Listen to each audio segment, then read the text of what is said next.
Welcome to the show. My name is Charlton with Big C. This is Charlton and Big C Sports, coming to you worldwide on the Big C Sports Network, on the #1 network in the United States of America. And Big C Sports has been voted the #1 sports show in the universe, according to Big C. And them good old boys down south, I want to say bienvenidos to all of our listeners in Latin America, also across the pond in London, England, as well as Paris, France, you good old boys in Canada and China. We love you in Africa, the Big C tribe, but there's no one we love more than the good old boys down south, in the land of the free and the home of the brave, on a beautiful October the 14th, 2019, Grando Deportes. Big C, how's it going for you good old boys down south? Charlton, everything is going on in the South. We have some shocking weekends in college football and even in the NFL. Everybody was excited as much as people needed Rolaids. Yeah, Rolaids. I thought Rolaids were for your feet. I was wondering, my feet don't feel any better. I put Rolaids on them because I've been walking some more. I think Rolaids is for your inside, not your outside feet, but I got to read the labels, Big C. It's all fair, love, and war. I just want to say to our firefighters, thank you for putting out the fires, for the most part, at least containing them in California. As you said, a lot of fires going on in the world of sports. Universe, Big C, I want to say today's show is sponsored by your Northern California Cadillac dealers, home of the all-new Cadillac Escalade, the standard of the world. And when you go by and test drive yours, tell them Charlton and Big C sent you, as well as a fleet of Cadillac cars. I know so much is happening in sports, and I really feel great about the sports. But did you say something about why you need Rolaids, Big C? Your thoughts?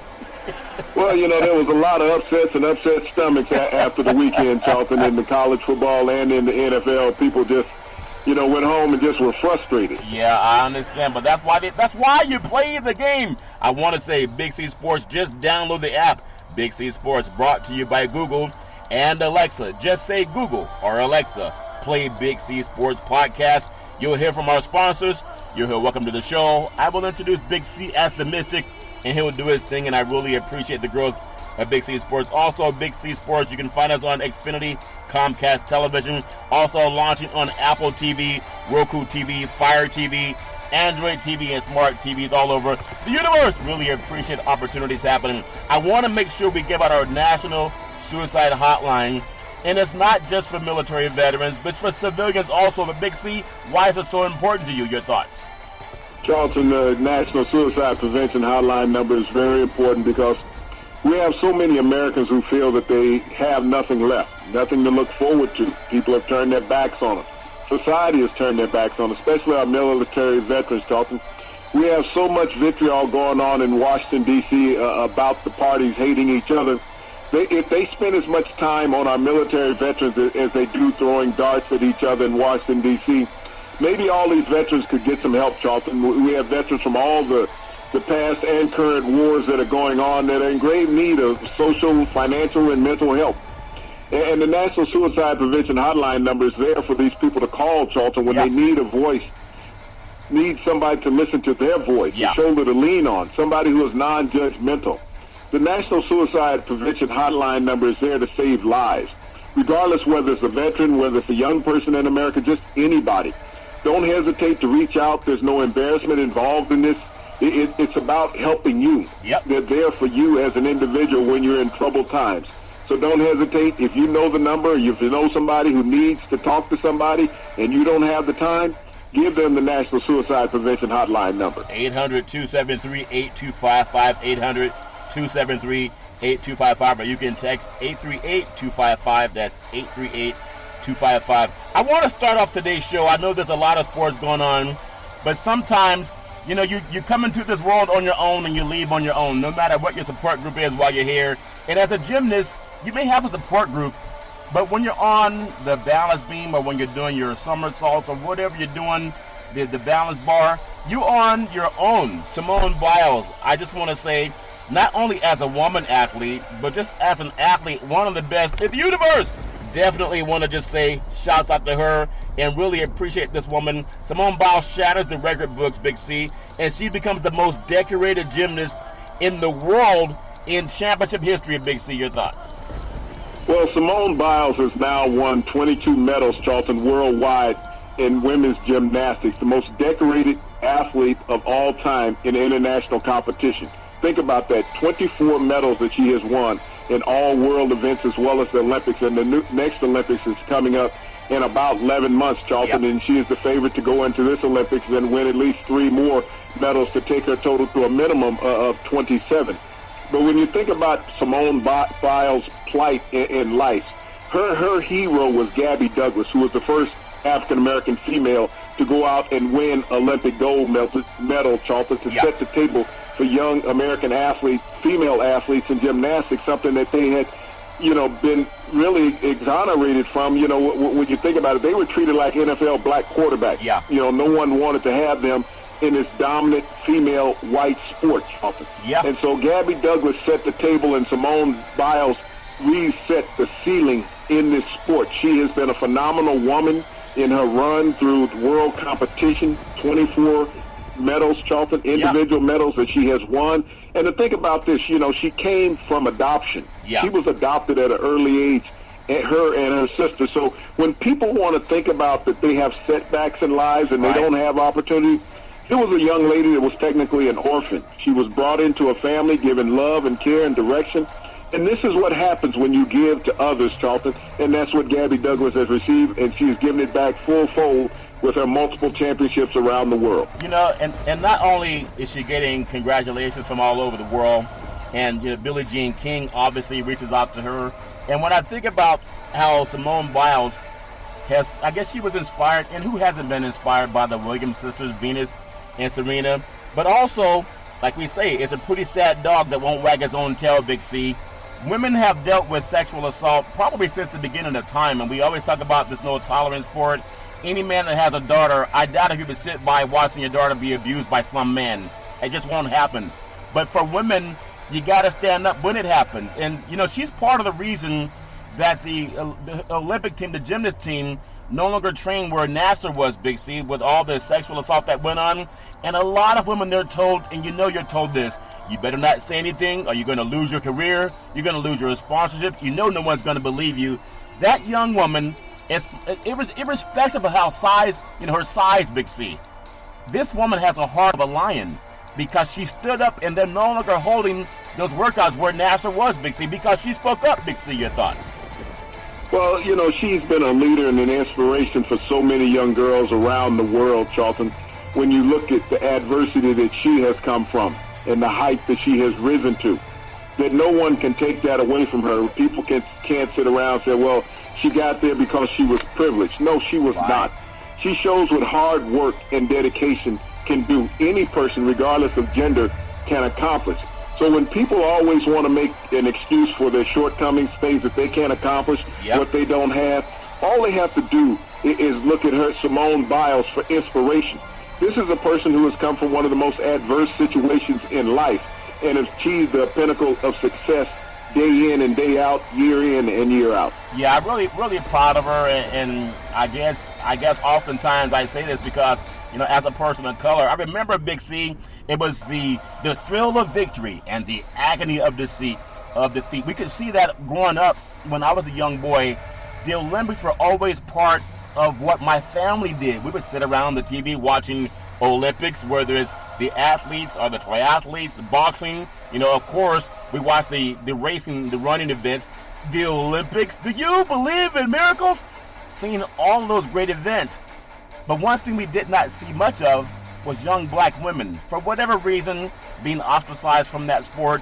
But like anything else in life, when you've seen from the Middle Passage how black women kept families alive, Big C, and together, even though many were sold off.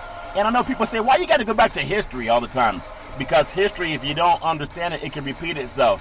It's those same black women that kept families together that also had to go out and do whatever they had to do to make sure that they survived, and now given the opportunity to compete. All those stereotypes about not being smart enough, not being talented enough, not being bright enough, Big C, she shattered all of those. It's more than just sports, Big C. Your thoughts? Well, she shattered every myth that was out there about black women, Charlton, and she's done that with dignity and she's done it with grace. What more could you ask?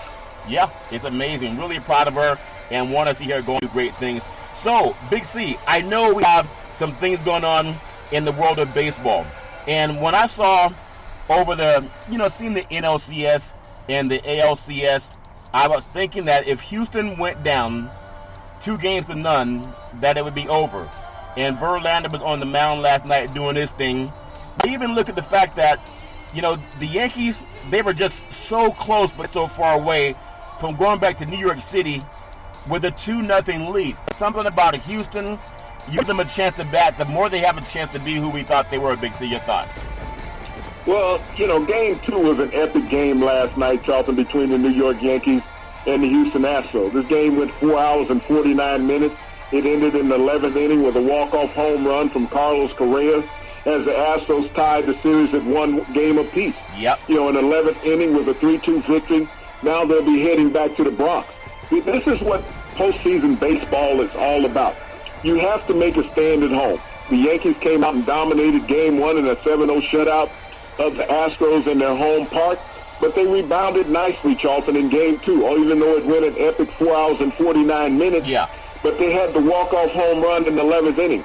Carlos Correa delivered. Not only did he deliver at the plate, Charlton, he delivered on the infield. Yeah. Because in the 6th inning, when the Yankees had a chance to go ahead, he picked up an error from his first baseman and was able to throw out the runner at home to stop the Yankees from scoring any more runs to keep the game tied. Yeah, and I'm sure this is why you love baseball. I know people say baseball's slow and that baseball needs to find a way to speed up. But Big C, this is what makes baseball great. We don't see it in the regular season, maybe because we're distracted, and when it comes to playoff times, people are more in tune. If you saw the game last night, obviously, before we get into St. Louis and Washington, is there anything that baseball can do to improve? Because that game was gripping until the last home run. Big C, your thoughts? No, Charlton, that was an epic game. That's what you want in baseball. You want a game that's riveting. And you got all facets of it, offensive, defensive. You had excellent pitching last night, Charlton, great managerial moves. This is what postseason baseball is all about. I understand that people want the game speeded up during the regular season, but this is what you want in postseason. You want a chess match that's put out there on the mound. You want to see which manager makes the right moves to propel his team to victory. And we got a chance to see a dose of all of that last night. Yeah, it's amazing. So congratulations to Houston and also to the Yankees. They're giving people what they want. And now we swing the bat across to the NLCS. And you think about what the Nationals were able to do going to St. Louis. They've been traveling a long time. They've traveled down to Atlanta. They traveled down to L.A., Big C. And now they're traveling back home for the first time in many moons, Big C. But they'd come back with a 2-0 lead. And I don't think many people thought they would do that, go up 2-0 when you start out the NLCS in St. Louis. But it shows you that pitching, just like anything else, pitching when it's consistent, you always have a chance, Big C. Your thoughts? Well, the Nationals really have a chance to move within one game of the World Series tonight. After some dominating pitching in the opening 2 games, the National League Championship Series, Charlton, the Washington Nationals return home tonight with a 2-game lead. They got a starting pitcher on the mound tonight in the name of Steven Strasburg, who has been 3-0 in the National League playoffs. So bringing him on the mound, Charlton, this fireballer gives you an opportunity to go up 3-0 against the St. Louis Cardinals that everybody picked once they had knocked off the Braves in that last series to win the National League title. This is a dominant team right now we're seeing in the Washington Nationals. Yep. What you need in postseason is pitching. Yeah. You have 3 dominant pitchers on Washington. All of them had at least 230 strikeouts during the regular season. And we've seen that here in the playoffs with this team, Charlton, going to St. Louis, dominating the first 2 games with pitching. Yeah. Now coming back home with Strasburg on the mound. And this guy, Charlton, has less than a 1 ERA in the postseason. So he's been very hard to hit. Yeah, he's hard to hit, Big C. So I just look forward to it. I think if St. Louis, like you always said, and it's weird that you said this, but since you said what you said about the visiting team, I look at what's happened. The Tampa came out to Oakland, won on the road. You look at what happened with the Cardinals. They went to Atlanta, won on the road. Look at what happened to the Dodgers. Nationals went in there, they won on the road. You look at what happened in St. Louis. Nationals went in there, they won on the road. The Yankees went into Houston, first game. They won on the road. Does that give hope at all? I guess that's no hope for St. Louis tonight. See your thoughts. Well, no, St. Louis is a team that's teetering on nervousness tonight because they lost the opening 2 games at home. Yeah. And they lost in a dominant fashion. And so they know they're facing the ace of the national staff tonight in Steven Strasburg. Like I said, the guy has less than a 1 ERA in the playoffs, so he's been unhittable. Yeah. He's won all 3 games that he's pitched in the playoffs. So if you're a Cardinals player, if you don't get any runs in the first inning, you know you're playing behind the 8 ball all night long because Strasburg gets stronger as the games go on. Yeah, and then if you don't get this game, you're going to be facing Matt Scherzer in Game 4. Yep, and he has a blue and a brown eye, so you know that good boy's ready to throw no matter what you throw at him, Big C. It's all fair, love, and war. We love the game of baseball. I want to jump to the world of college football. College football, things that I've enjoyed about this season. I know I've enjoyed the pageantry. I've enjoyed the tailgating, Big C. I've enjoyed the fact that the Pac-12 is still alive because some good old boys at the top are falling down. But what are your thoughts? What is Big C enjoying so far in the world of college football, Big C? Your thoughts? You know, I've enjoyed the pageantry of the game, Charlton. I've enjoyed the excitement of the weekends. And to have so many teams undefeated at this point of the season in contention, 6 games into the season, Charlton, you have a host of undefeated teams. You have conference championships that are still up in the air. No solid, team is going to go through undefeated. Right. I mean, it's epic right now as far as college football is concerned. Yeah, before we get into some of the individual games, we have Alabama 6-0, Clemson 6-0, LSU 6-0, Ohio State 6-0, Oklahoma 6-0, Wisconsin 6-0, Penn State 6-0, Big C. And then as you get down further, Boise State, even though they're not going to get in, they're also 6-0. I know they're not going to get in, but they're always hoping, but they're not going to get in. And then I'll even say Appalachian State, when you go down to 24th in the country, they're 5-0. So there's a lot of good football being played around college football season. But the American Atlantic Conference, Big C, look at SMU. They're undefeated at 6-0. For the first time in over 2 decades, the Tulane Green Wave at 5-1. They've quietly built a top 40 program, Big C. Your thoughts? And this is what's good about college football. You always talk about the big boys. But now with this balance of power and everybody's on television, Charlton, we see some of these sub-programs building back up. You think about the Tulane Green Wave. This is a program that's down in New Orleans. Nobody knows anything in New Orleans other than the Saints. Yep. But the Green Wave are quietly at 5-1, 1 game behind SMU in that conference, Charlton. And, look to be making a decent bowl game this year. Yeah, they do. Baylor's also undefeated. They are 6-0. And so it's just a matter. Minnesota's 6-0. Who would have ever thought the Gophers would be 6-0 in that Big Ten conference? But, it's all fair in love and war. And in college football, everyone has to play each other eventually, if not in the regular season, at least in the conference championship. Big C, I want to look at the Atlantic Coast Conference, defending national champion, the Clemson Tigers. Them good old boys are now 6-0. Wake Forest quietly is having a phenomenal season, but they did get had over the weekend. They're now 5-1. Big C, your thoughts? Well, Wake Forest was the surprise of the ACC. They lost in an overtime game this last weekend to Louisville, 63-58. Just an outstanding game. This team shows that they have the firepower. They had a lapse in defense over the weekend that knocked them out of the top 25. Yeah, you give up a lot of basketball scores. Sometimes you're going to get knocked out of the top 25. Another, just a great game, in my opinion. It was really not as close as a score. The Big 12 Conference is now 6-0. You think about it, after the Red River shootout, and now playing great defense. The Baylor Bears have risen from the ashes, and Matt Rule has them 6-0 at the top of the Big 12. And I know people think Oklahoma, and they think about Texas. But it's becoming Oklahoma and Baylor. Big C, your thoughts?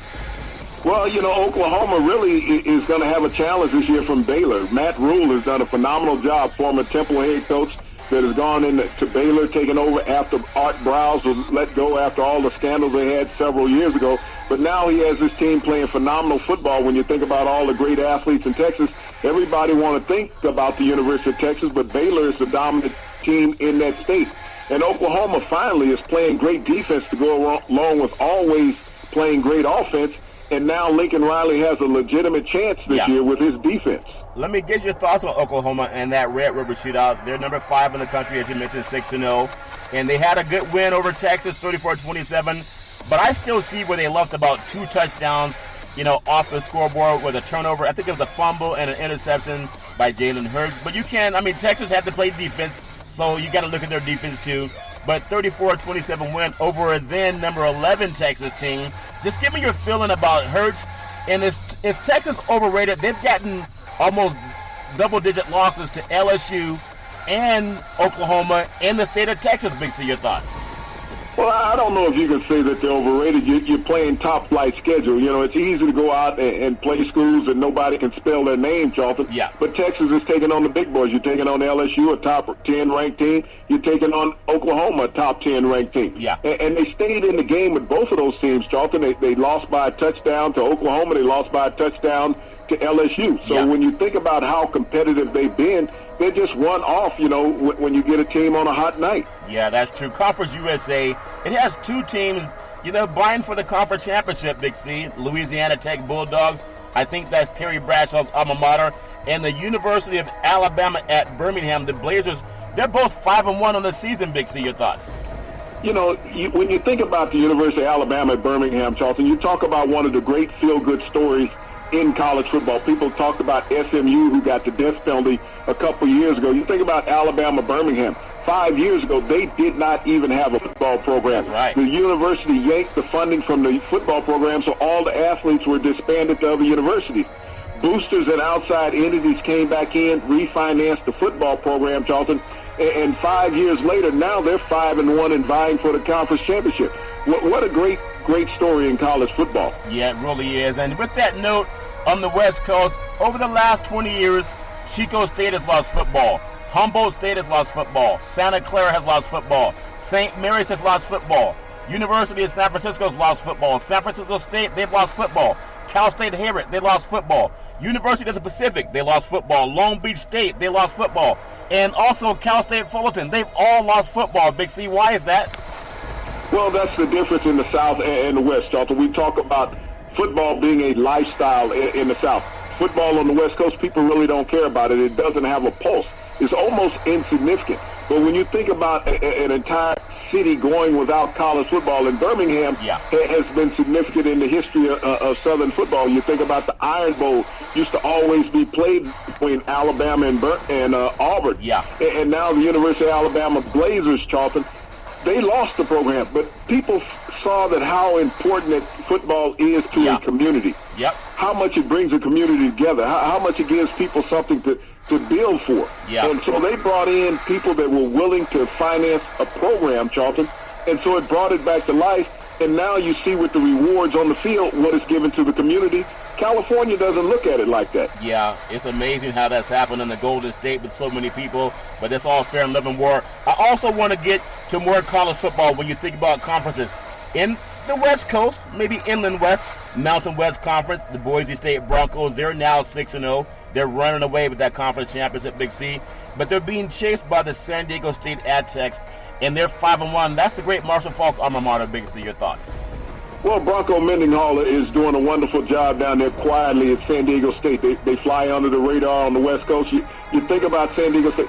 They have the best record of all universities in California at 5-1. Wow. So they don't get any national pub, but they're right in that same conference as Boise State, who is a nationally ranked power at 14 in the country. That's very well said. Now, when you think about the marquee conferences and we think about Pac-12, the Pac-12 has expanded. It's amazing talking about all the schools that went away in California alone, but the Pac-12 did expand. The Pac-8 became the Pac-10, and then that became the Pac-12. Pac-12 conference, it has 3 teams, Big C. They're sitting at 5-1 on the season. The Oregon Ducks are 5-1. Arizona State Sun Devils, they're 5-1. And the Utah Utes, they're also 5-1, Big C. Your thoughts? And the Arizona State Sun Devils are the surprise of all that. Wouldn't it be phenomenal if Herm Edwards, in his second year in the Pac-12, back in college football, coaching for the first time, wins the Pac-12 title? How much of a boost would that be for his career and African-American coaches around the country? You know, it would mean a big boost to his career and a lot of doors that would be open for other men, just like doors are open for the great Herm Edwards. And I really, the Pac-12, they've only lost to themselves. As opposed to the Oregon game, they had Auburn down with 9 seconds to go, and they end up losing that game. But it's all fair and love and war. The Big Ten Conference, is really starting to kind of separate itself from the rest of the conference, Big C, from top to bottom, it seems. You think about the Big Ten Conference. It's for real. In the East Division, you have two, think about this, Ohio State Buckeyes and the Penn State Nittany Lions. They're both 6-0. When you swing it to the West, you also have more teams. The Minnesota Golden Gophers are undefeated at 6-0, and the Wisconsin Badgers, one of the best defenses in the country, also 6-0. Big C, your thoughts? Well, P.J. Flick is the real story when you come to the Big Ten Conference, Charlton. At the University of Minnesota, being 6-0 for the first time in 3 decades, that's a great task. You think about Minnesota has won one national championship. That was back in 1960. And they did that with an African-American quarterback. The only time that the Minnesota Golden Gophers ever won a national championship in 1960. Wow. He was the first black quarterback to win a national championship in college football. Now P.J. Flick, in his second year at that program, has them at 6-0, along with the Wisconsin Badgers, Ohio State Buckeyes, and Penn State Nittany Lions. Yeah, that's amazing. And when you think about the African-American quarterbacks, there's one that started for the first time in history for BYU. They played South Florida. They'll be playing on TV this week coming up against, I think they're playing Boise State, and that game's going to be at BYU, and it's going to be an ESPN2 broadcast. And I hope that gets more attention than just starting at quarterback first African-American. You brought it up about 2 weeks ago, and I heard other programs mention it over the weekend, so looking forward to that. Think about the Sun Belt Conference, Big C. Dominated by Appalachian State, that's 5-0 on the season. This team became famous because they knocked off Michigan in the Big House many moons ago. Big C, your thoughts? Well, Appalachian State has stayed undefeated all year long, Charlton. They play outstanding football. They're ranked 24th in the country amongst the big boys. So this is a solid program. Not only is it a solid program, we talk about programs that have gone away, and sometimes programs go away because lack of funding, lack of academic support sometimes by the student athletes. There's just so many reasons. But then you look at Appalachian State, not only did they start off at a smaller conference, they've moved up. Just explain the mindset from the administration that a program it's not everybody's Ohio State, but you do have programs that bring in money, and it adds something to the community. How does Appalachian State go from being a lower division to now the larger Division I program, yet other programs on the West Coast just went away? It doesn't make any sense, your thoughts? Well, it does make sense, Charlton, when you look at the significance of an athletic program to a community. Yeah. When you think about how communities look at that as a common draw. And that's what you get in the South. You get it in the Northeast, Charlton. You don't get it in the West because there's too many things for people to do out there. They're not, even the programs are out there now. Yeah. They're not really supported by the fan bases. If you look at the Pac-12 stadiums on the West Coast, none of them ever have a full house. Maybe Oregon is the only school on the West Coast that has a full house. And so when you look at those smaller universities, Charlton, and they're bringing in crowds of maybe 10, 15,000, that's hard to support a program financially. And so when they see the lack of interest in the community and the student body, Charlton, why support it? They just let it go away. Yeah, that's a shame that happens. I know it's all fair and love and war. I think University of Pacific down in Stockton, I was talking to one of their big boosters, and they had a gentleman that ran Bank of Stockton, and when he had passed away, the community was fighting, and so it went away. That stadium's gone. Doesn't make any sense, but it's how it happens sometimes when you don't have people supporting your program. I want to jump into a lot of things happen in the South Big C, the SEC, Georgia, South Carolina. You know, you can never take a day off. It's not that they got had by a lesser team. Were they looking ahead? I don't know. But I know the young men, Georgia still has an outside chance, not probably for the bowl, for the Final Four, but at least getting back in the SEC championship. You have two of the most dominant teams in the country, Alabama Crimson Tide and the LSU Tigers. 1-2 in the polls, depending on what poll. Both are undefeated at 6-0. But I've yet to see a better environment at nighttime than what I saw with LSU hosting Florida. It was amazing, Big C. Your thoughts? Well, when you talk about Death Valley, there's two of them. There's one at Clemson, there's one at LSU. LSU has the real Death Valley. By the time they have a night game down there in Death Valley in Baton Rouge, everybody is well hydrated. So you don't have to worry about anybody being dehydrated during the game. And so that electrifying atmosphere, and then you're playing big boy football every time. Yeah. One of the things that LSU has done this year is they have a legitimate offense. They have a quarterback who has to be invited to New York when they have the Heisman balloting. Yeah. Joe Burrow has done everything right as a quarterback at LSU. This is a guy who could not win the starting job at Ohio State. Dwayne Haskins beat him out, and he went into the transfer portal. You know, another thing about LSU, people need to start talking about Ed Orgeron as the coach of the year in college football. He has done a phenomenal job down there with the LSU Tigers. Everyone wanted to say that, you know, he just wasn't the guy. Everybody wants to go out and hire these offensive gurus, these young guys that have all these different schemes offensively. Ed Orgeron has done football the old-fashioned way. Come up and hit you in the mouth on offense, hit you in the mouth on defense, and then find a quarterback that can get the ball to all those great athletes. You know, when you talk about just an exciting game, LSU had everything you could ask for against Florida on Saturday night. Yeah, they had that too. We're going to cover on what's called the Big C pause, the Big C timeout. We're going to come back and finish some thoughts on college football, and then we're going to get into Big C's thoughts on the NFL. We'll take the Big C pause, also known as the Big C timeout. We'll be right back in just a moment, and we hope that you'll come back and join us as well. All right, we are back on Big C Sports on the Big C Sports Show on the #1 network in the United States of America.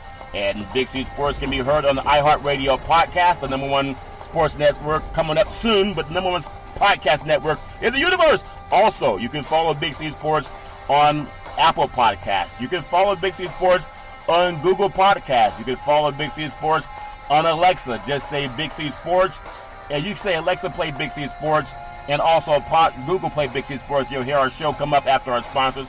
But you can also find us on TV, Xfinity, Comcast Television, and I really appreciate that. Also coming to Roku Network, also Fire Stick, Amazon TV, etc.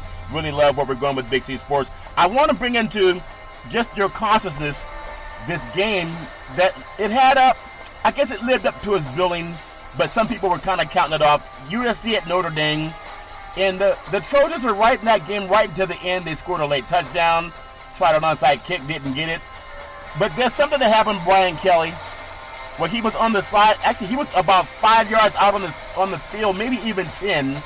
And I know Helton was complaining about that. They said they could not review it, but he was like that 12th man on the field guiding his players where to go. I thought at some point in time, and I don't know the rule, but if you have a penalty that could be a distraction, if that was another player on the field, they would get the flag. Why not when the coach is doing it, Big C? Your thoughts? Well, often we always see coaches cross the sideline and get out on the field. He just happened to go a little too far in that situation. These are the things that happen in a heated rival. The teams that are behind are always going to find things to complain about. But you have the same 60 minutes that the opposing team has to go out there and dominate the game. Notre Dame dominated this game against USC. As you say, they scored a late touchdown. Sometimes, it makes the score closer than what it actually is. But the game is won on the fields by the players. And when you look at a coach, if a player is watching the coach during the play, then he's not able to execute what's going on during the play. So we see these coaches. I think it's insignificant when a coach comes on the field because it's all about the players making the plays between the hash marks. It wasn't as if it was Woody Hayes who clotheslined the player from Clemson back in the day, but it's all fair and level war. College football wrap up Big C style. Alabama 6-0 with a win over Texas A&M 47-28. Any pressure so far for Jimbo Fisher? Big C, your thoughts? Well, pressure's always going to be on a coach, Charlton, but when you have a 10-year contract, you sit back and you let the pressure pass on by. You let the pressure pass by. Number 2, Clemson 6-0 with a beat down of Florida State 45-14. LSU 6-0. They beat then number 7 Florida 42-28. I'm still impressed with Florida, even though they had a loss. They just came off a very emotional win over Auburn. Big C, your thoughts? Well, every game is emotional at this point of the season in college football. I don't know a player who's ever walked on the field and not expended emotions, but it just shows how dominant LSU is. They've played the toughest schedule in the country. You think about they go into Austin, knock off the University of Texas at night. They bring in Florida into LSU down in Baton Rouge. They kick their butt at home. So when you think about the best team in the country, I don't know how you say LSU is not the best team in the country. Ohio State, they're number 4. They're 6-0. They were idle last week. And they're going to be at Northwestern on a Friday night game. Oklahoma 6-0. with the Red River Shootout, 34-27 over Texas, ranked number 11 at the time. Number 6, Wisconsin, 6-0. Last week beat Michigan State. I mean, 38-0. They would have scored the same amount of points had they stayed home. Big C, your thoughts? Well, Wisconsin has the best defense in the country. In the NFL, we talk about the Patriots defense. In college football, you have to look at the Wisconsin Badgers of having the most dominant defense in college football. And Charlton, that defense is not filled with five-star recruits. They're a majority homegrown kids when you look at the Wisconsin Badgers. So you got a lot of kids with chips on their shoulders that weren't recruited by the other teams in the Big Ten Conference, and they stayed at home, just like they used to do at Nebraska with Tom Osborne and Bob Devaney in Nebraska. Got all the local kids, build them up, and they became big-time collegiate players. Really impressed with that program. Number 7, Penn State, 6-0. They beat number 18, Iowa, 17-12. Number 8, Notre Dame goes to 5-1. They beat USC, 30-27. And then 2 more. Florida drops to 6-1, lost to LSU, ranked number 6 at the time, 42-28. And then Georgia, they're 10 right now, and they fall to 5-1. They lost to South Carolina, 2017. And there's a lot of good football going on all over the sports universe. I want to bring us up to Canada because we love being in Canada. Just going to bring up some CFL scores on Friday night's game. Toronto 28, Ottawa 21, Calgary 30, Saskatchewan 28. In Saturday's games, Winnipeg 35, Montreal 24, and Edmonton 19, British Columbia 6. So that's my Big C's thoughts on CFL football. I want to kick the ball over to the NFL and get Big C's thoughts. There's so much going on in the world of NFL football, and it started Thursday night with a 35-14 win, New England over the New York Giants. But going into Sunday, before we even run down some thoughts, we're pretty much at the mark of the season where teams have played their games. Teams are 5-0 or they played 6 games. I want to just get your feeling on Miami, and they're gonna. Miami, I feel bad for them because they tried a 2-point play and they didn't get it, and they lost to Washington. Big C, your thoughts? Well, this is a team that somebody had to win the game when you think about Miami and Washington. Trying a 2-point play, we saw that in a couple NFL games. People think that the Dolphins are tanking. No, they're not tanking, Charlton. Right. They're actually trying to win. These are grown men who are fighting for jobs. Yep. They're not worried about next year and what an organization is going to do. Yep. When you look at both of these teams, you just have to wonder about it. Everybody wants to blame the coaches, but it's the players that are out on the field. The Dolphins played 2 quarterbacks. Yeah. They played Josh Rosen, who could not get the job done. They traded for Josh Rosen during the draft last year. They replaced him with Ryan Fitzpatrick. Fitzpatrick thought he was doing a good job, and all of a sudden he went back to Ryan Fitzpatrick throwing interceptions. Yeah. The Redskins went with Case Keenum, who had been benched the week before for Colt McCoy.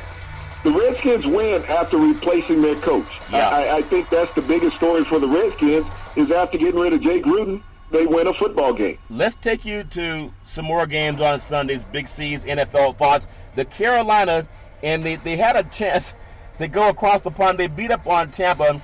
Or did Tampa beat up on themselves? Because, Winston, I mean, at some point in time, competition will always determine who the best players are.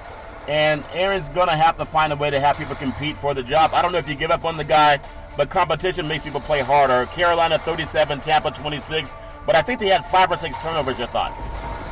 Well, you're not going to win a game when your quarterback's throwing 4 and 5 interceptions a game. Even though he passes for 400 yards, he's always in chase mode because he's put the opposing team in a great position. And that's what Jameis Winston has done in Tampa. He is, for some reason, just not developed into a solid NFL quarterback. One moment he looks striking, that he's hitting all his open receivers. Yep. The next moment he's finding open defenders that are uncovered for an interception. Yep. And that's been the Achilles heel of Tampa ever since he's been there. Yep. On the flip side, you look at Kyle Allen in Carolina. What's the timetable on Cam Newton returning? I think Cam Newton will stay hurt a little longer than what everybody expected if it's up to the team. There's no need to rush him back at any point this year. Kyle Allen is undefeated since taking over the starting position at quarterback with the Carolina Panthers. I mean, he's one of the hottest quarterbacks in football. He's one of 2 3 backup quarterbacks, Charlton, that have not lost a game this year since coming on as a starter. But Kyle Allen has the Panthers right now 4-0 this year. as the starting quarterback. They were 0-2 when he took over. Yeah. And they're in the same division as Tampa. You think about Jameis Winston, how good he could look against the Rams, and I guess the Rams are not as good as what everybody thought they were. That's true. But then all of a sudden he comes and lays an egg against a division foe. Yeah, that's amazing. That's why you let him. You play to win the game. Speaking of playing to win the game, the New Orleans Saints 13, Jacksonville 6. Not a high-powered game, but sometimes you do need defense to win for you, Big C. Give me Big C's thoughts on New Orleans 13, Jacksonville 6. Well, you got to look at Teddy Bridgewater. This is the reason why New Orleans has made him the highest-paid backup in pro football. Yeah. They're a 4-0 since he's become the starting quarterback. He threw another touchdown pass in this game against Jacksonville. This was a defense struggle all the way through. They found a way to slow down Gunnar Minshew. They kept him under 50% passing, when it's 72% passing coming into this game, and he threw no touchdowns for Jacksonville. Yeah. Leonard Fournette was held in check also. They kept him under 4 yards a carry, and that's a phenomenal feat for that New Orleans defense. Everybody thinks about their offense, but their defense has been playing lights out since Drew Brees has gone down. I think they've gotten better defensively. Teddy Bridgewater is doing just enough to win games week in and week out. He's 4-0 as a starter. Yeah, you got to just go with the guys that win, Big C. Now, I asked you that you talk about Cam Newton.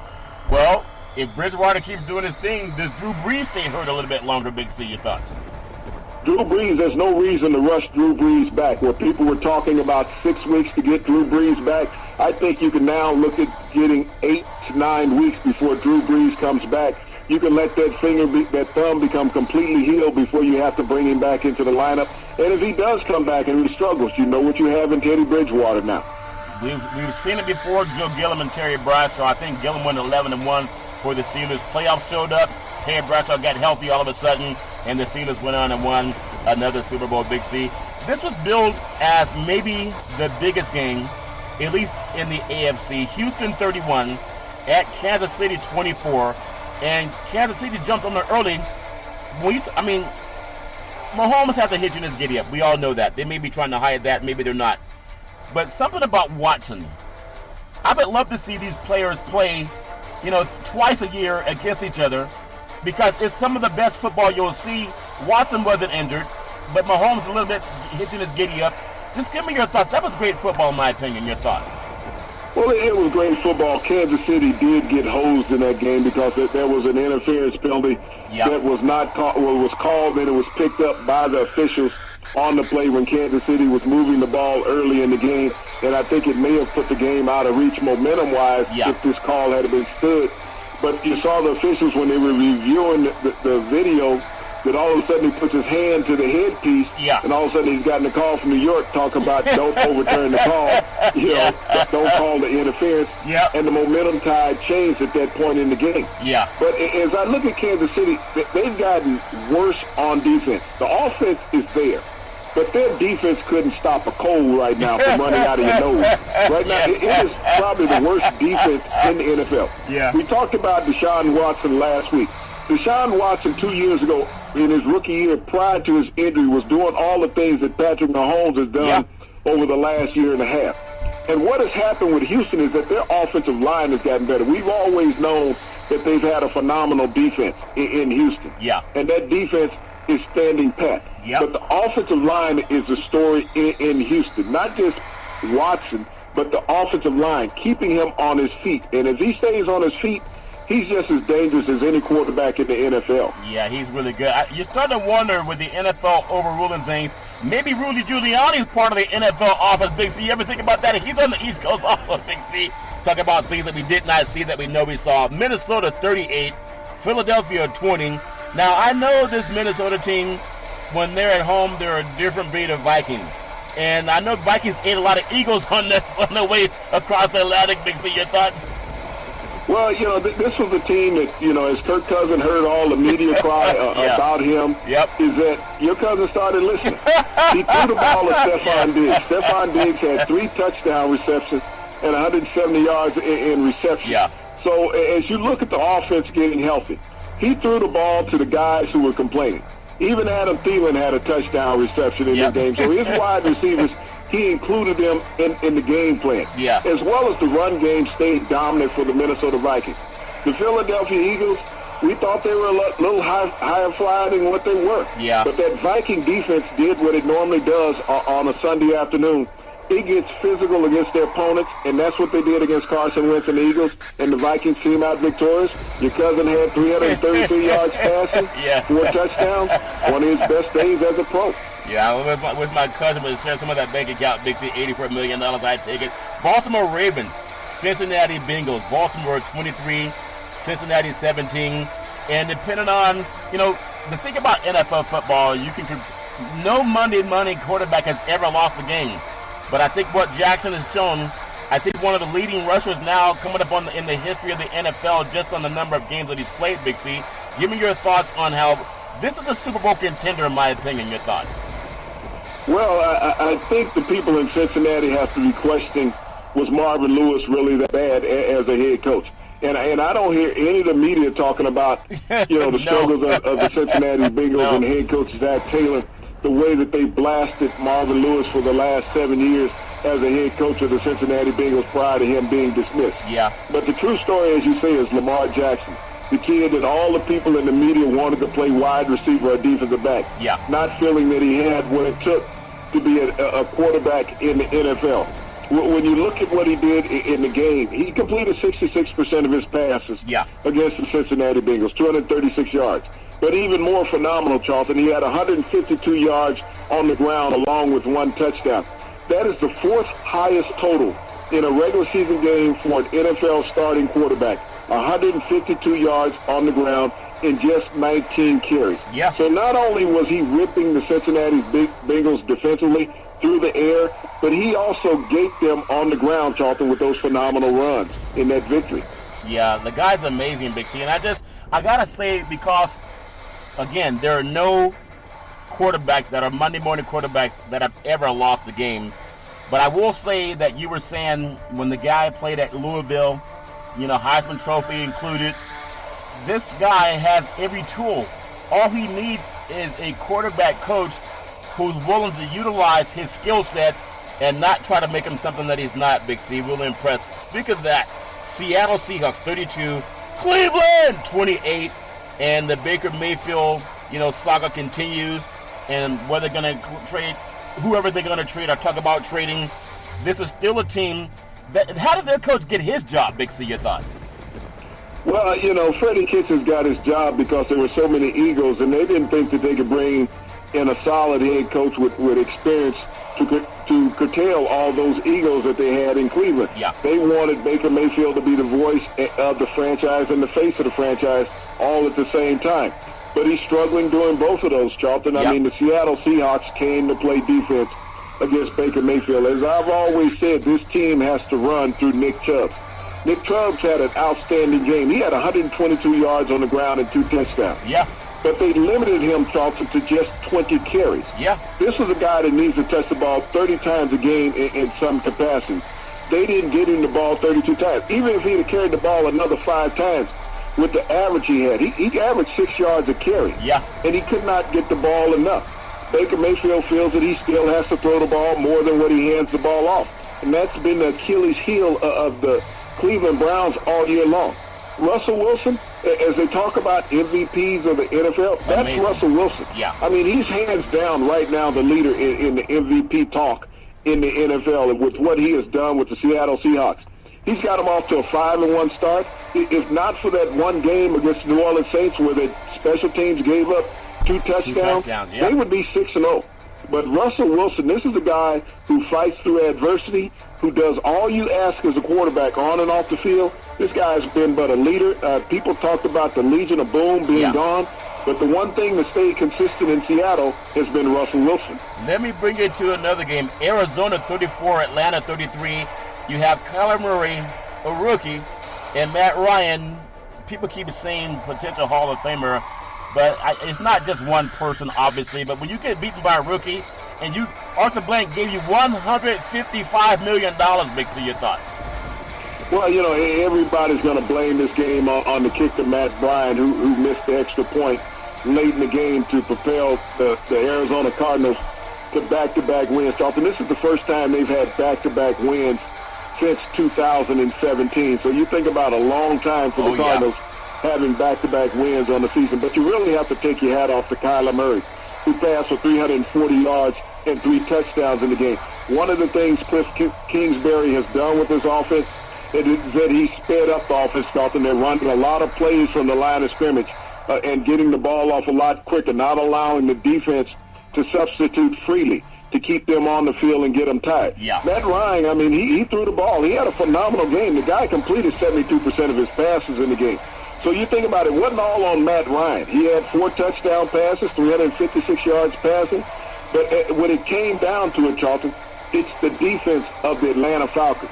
They couldn't stop anything right now. Yeah. We talk about a defense being porous.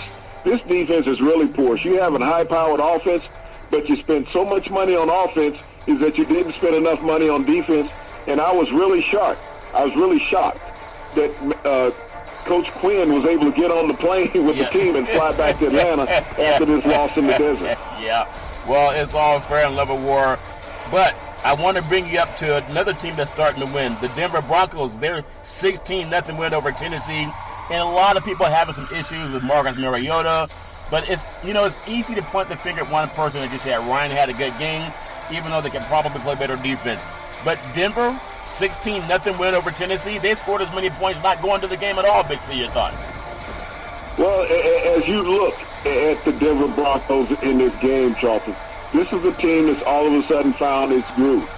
Joe Flacco is now being more consistent and patient at quarterback.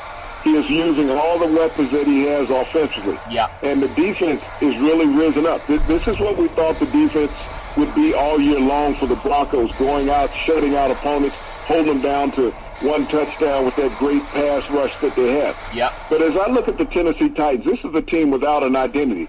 Just 2 weeks ago, they went into Atlanta and crushed the Atlanta Falcons at home. Yeah. And since then, they've been very lackluster offensively. Seemed like they've just struggled to even score points. Yep. The team benched Marcus Mariota. We talked about Jameis Winston's struggle. Marcus Mariota was taken second in that same draft 5 years ago behind Jameis Winston. He's made the playoff once, Charlton, but the rest of the time in his career, he has struggled. Yeah. And so the Titans have to find a way to get some offense. Mike Vrabel is a defensive genius. His team plays outstanding defense, but they have no way of scoring offensively. Yep. Derrick Henry, the big running back, couldn't get started. They finally got their left tackle back, Taylor Lewan. He didn't do anything to help the run game because Derrick Henry only had 28 yards on 15 carries. Yep. This is a back, Charlton, that averaged less than 2 yards a carry at 250 pounds. Yeah. That's unbelievable in the NFL. And Marcus Mariota only struggled, Charlton, with 63 yards passing before he was benched. Yeah, that's amazing. Big C, I want to bring you out to Los Angeles, and then I'll cover 2 more games and preview tonight's game. Pittsburgh at the LA Chargers. They had more yellow towels in that stadium for the Steelers than they did for the Chargers, and the Steelers get a win. I mean, the Chargers closed the gap, but they still fell at home to the mighty Steelers. Big C, your thoughts? Well, the story of this game is Devin Hodges, the free agent, third-string quarterback of the Pittsburgh Steelers. Coming in his first start as an NFL quarterback, Charlton, completing, 65% of his passes. He's good. Throwing a touchdown pass, and on the road, beating up on the San Diego Chargers. You would have thought that this was Phillip Rivers' game. Yeah. The Pittsburgh Steelers have been beaten up in the secondary all year long. They're on their third-string quarterback. They come out and have an outstanding showing against the L.A. Chargers. It's hard for me not to say San Diego, but, I maybe they're going back. That's the one I know. Maybe. But, here it is.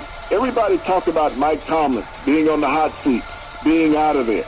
Mike Tomlin has done probably the best coaching job of his entire career, being on his third quarterback, having a receiving core that's basically inexperienced except for Juju Schuster, and the defense, young, and getting better week in and week out.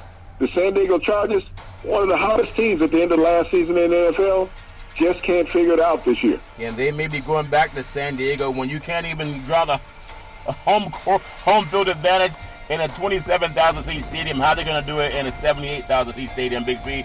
Last 2 games, and then we'll preview tonight's Monday night game. You have the New York Jets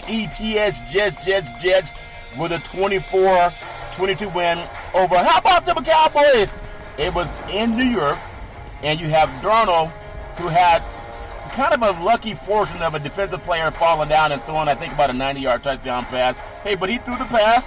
It was caught and ran for a touchdown. A lot of yards after the catch. But give me your thoughts. Dallas seem to be slipping. Like a cowboy that goes out of the door without his cowboy boots, Big C. He's not going to get on too many horses, Big C. Your thoughts? Well, you talk about the 92-yard touchdown pass that Darnold had. That came after the Cowboys went for it on a 4th and 2 and didn't get it with a quarterback keeper chalking. This was a situation in the game where they should have went for the field goal. Yeah. But the Dallas Cowboys lost by what? 1 in this game? Yeah. I believe? Yeah. If they had went for that, lost by 2 points. If they had went for that field goal, they could have won by 1 point. Actually 2 points because they'd have kicked the extra point at that time, Charlton, and put themselves up in the game. So a lot of this goes back on coaching. I know that Dak Prescott is going to get blamed for a lot. Everybody is jumping on the anti-Dak bandwagon right now, but you got the coaching decisions that the Cowboys have not made in the past couple of weeks, and then you got to flip it to their defense. Yeah. The offense has done what they needed to do to win games in the last 2 weeks, even against Green Bay. The offense had enough productivity to win, but when you got a defense that's constantly giving up big play, they gave up 4 rushing touchdowns to the Green Bay Packers. They gave up a rushing touchdown and 2 long touchdown passes to the New York Jets. Yeah. So what's wrong with the Dallas Cowboy defense? I know everybody's going to get on Jason Garrett, but this game, the Dallas Cowboys were without their 2 starting offensive tackles. Yeah. They were out, so Dak Prescott was under pressure all day long, and even the last play of the game, they didn't even realize how to pick up the blitz. You got the middle of that defensive line with Martin in the middle and Fitzpatrick. These guys couldn't even recognize the blitz from Adams, and they hit Prescott right in the chest on the 2-point conversion where he had Witten wide open. So he needs a little help from his teammates. Yeah, and I think Cooper has also had a little tightness in his leg earlier in that game, too, so he was missing, too. I want to bring it back to the West Coast, Big C, because we have coaches that are called gurus when they win a couple of games, and we say they're in the hot seat, but they lose, at least mainstream media says that. But the 49ers, you know how most people, they have 5... on that fist, they have 4 fingers and a thumb. In the 49ers history, have 4 Super Bowl championships, Big C, and they're looking for that 5th one. Who knows if they'll get it this year? But this team has already won more games this year than they won all of last year, Big C. The 49ers 20-7 over the Rams. And since the great Bill Belichick, that Jedi Knight, I know he's from Star Wars somewhere back in the day, once he figured out the Rams' defense in the Super Bowl, held them to 3 points. I think a lot of people, when you play the Rams, just watch what happened to New England when they played New England. The 49ers, their defense is legit, Big C. Your thoughts? Well, the 49ers have the second best defense in the NFL. They have 5 guys on the defense that can get after the quarterback. And you think about it, they start 4 first-round draft picks on defense, on the defensive line. Yeah. Then they have a 5th guy that comes into the rotation, Solomon Thomas, who was also a number 1 draft pick just 3 years ago with the 49ers out of Stanford. Yeah. So they keep constant pressure on the opposing quarterbacks, from their defensive line, and that's been the stalwart of the 49ers. I know offense is going to always get the praise, but you got to look at what they're doing defensively. The Rams, Jared Goff. I mean, we've seen him with the most passing yards in the season from a starting quarterback. We've also seen him with the second lowest yards from a starting quarterback. Yeah. But he has the lowest yards for an entire game from a starting quarterback, just 78 this past weekend against the San Francisco 49ers. But this is what $107 million guaranteed will get you. A team with 3 losses after 6 games into the season. Yeah. But they were without Todd Gurley. So who is really the MVP of the Rams offense? When the 49ers did not have to scheme for Todd Gurley, it made it real simple. Just go after the quarterback. Yep. And that's what they did defensively. They stayed on Jared Goff all game long. He completed only 13 passes. You think about that. 13 passes. Tom Brady normally gets that in a quarter when he's hot. But Jared Goff over 4 quarters was only able to complete 13 passes. If my math is right, that's about 3 passes a quarter that he was able to complete. Yeah. So the Rams are really struggling offensively. The 49ers are doing all the right things team-wise, offensively, defensively, special teams. And right now they're in command of the West Coast Conference in the NFC. Yeah, NFC West. They look at with them in Seattle. That's going to be just like back in the days when Kaepernick was after him. And also, just their running game is amazing. I know Garoppolo's going to get a lot of the credit, but they're winning with defense in their run game. Garoppolo's a manager; he's doing a good job at that. But I really want their defense. You know, we talk about the doomsday defense for the Cowboys. We talk about the purple people eaters with the Minnesota Vikings. You talk about the monsters of the Midway. You also talk about that steel curtain. This could be a fistful of gold for the 49ers. Big C, speaking of fist and fighting, tonight you have Monday Night Football. And it's a game that is going to make some noise, at least in the Central Division of the NFC in the North, Big C. Green Bay 4-1, and Detroit is also 2-1-1. But they're playing about even when it comes to the field, Big C. Your thoughts? Well, when you look at this game up at Lambeau Field tonight, Charlton, the Detroit Lions are coming in with a rejuvenated defense. They've played some real tight games this year. We look at the Green Bay Packers. Everybody's still talking about Aaron Rodgers, but Aaron Rodgers right now is the second fiddle on that Green Bay offense. It's been Aaron Jones and the run game in Green Bay that has propelled them to success offensively this year. Yeah. The Packers' defense has been phenomenal. They finally have a pass rush. People thought when they got rid of Clay Matthews that they would be without. They changed up the scheme, Charlton. It's by committee now, and they've had a lot of productivity by committee on defense. Matt Patricia seems to have his sea legs under him now in Detroit. Yep. They're playing stern defense. They held Kansas City in check a couple of weeks ago, Charlton, and everybody copied what he did defensively against Kansas City. Remember, he was the defensive coordinator in New England for a decade. That's right. So he brings that same philosophy to Detroit. Guys who were playing lackluster football are playing motivated football now. Now they're playing good football up there. So we're looking forward to that game tonight on Monday Night Football. You can follow Big C Sports 24 hours a day, 7 days a week worldwide on the #1 podcast network in the universe on iHeartRadio Podcast. You can follow Big C Sports on Apple Podcast. You can follow Big C Sports on Google Podcast. You can follow Big C Sports on Spreaker.com. You can follow Big C Sports on Xfinity Comcast Television. What I really like is the apps called Alexa and Google. Say, Google or Alexa, play Big C Sports Podcast. You'll hear from our sponsors. You'll hear welcome to the show. I'll introduce Big C as the Mystic, and he'll do his thing, and I really appreciate the growth of Big C Sports. Also coming to Roku TV, as well as Apple TV and Fire TV, and really appreciate those opportunities. Big C, you know, I love when we share African-American history, because not many, I would say no other sports show does it more than once or twice a year, and that's in Black History Month. But on this date, Black History Month, October 14th, 1964, the late Dr. Martin Luther King Jr., he received the Nobel Peace Prize for his work in civil rights. He was only 35 years old at the time.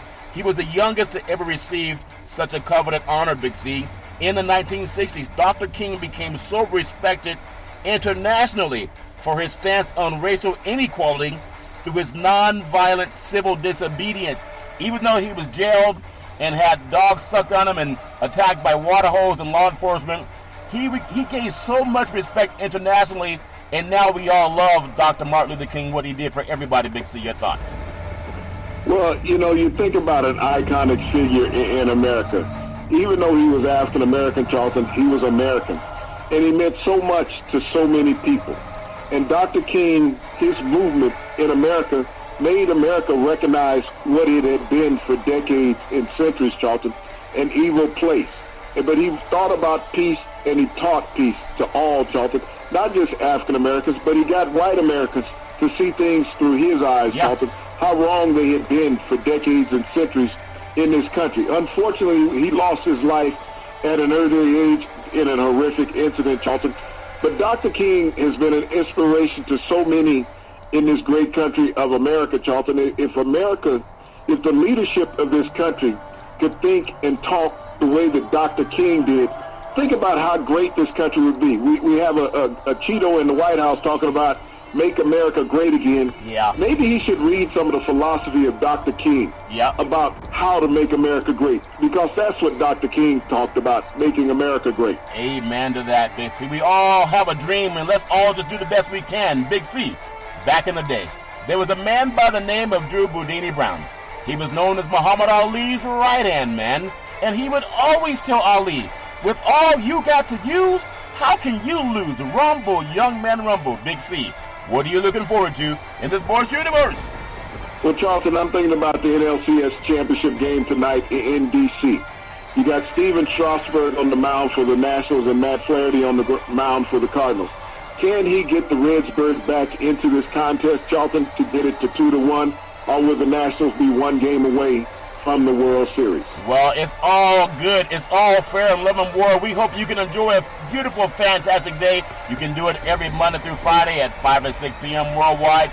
Will you follow Big C Sports on the Big C Sports Network, on the #1 network in the United States of America? And Big C Sports has been voted the #1 sports show in the universe, according to Big C and them good old boys down south. As we always tell you, there's never, ever an excuse for domestic violence. If you know any man or woman going through that garbage, please pick up the phone and call 911, because no man or woman should ever have to go through that garbage on their own. And as we always tell you on every Big C Sports show, we thank you, we appreciate you, and we hope that you have a super fantastic day.